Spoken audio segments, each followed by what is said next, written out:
Good morning to everyone. We the students are Saint Anna Medication School. Warmly welcome you all to our Independence Day celebration.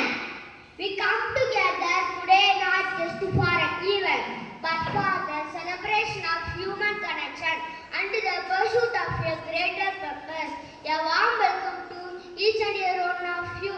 Today we have gathered to honor and celebrate the sacrifices and hard work of our freedom fighters. Firstly, welcome our chief guest, Reverend Father Joseph Changaraj Speedy, missionary to Africa, who has graciously accepted our invitation to join us today. We are honored by your presence and look forward to your inspiring words. Welcome you, dear Father.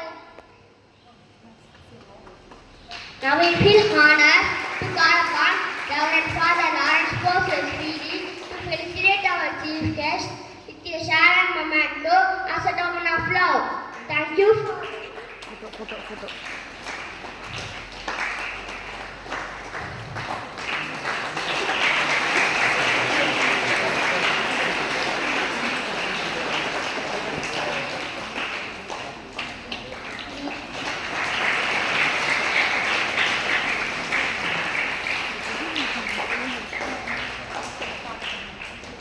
Thank you. We also welcome our correspondent, Reverend Father Thomas Speedy, and to all the respected fathers and dignitaries. Your presence here is a blessing to us. Your presence here of our schools, rich heritage and tradition. Welcome you, dear Father.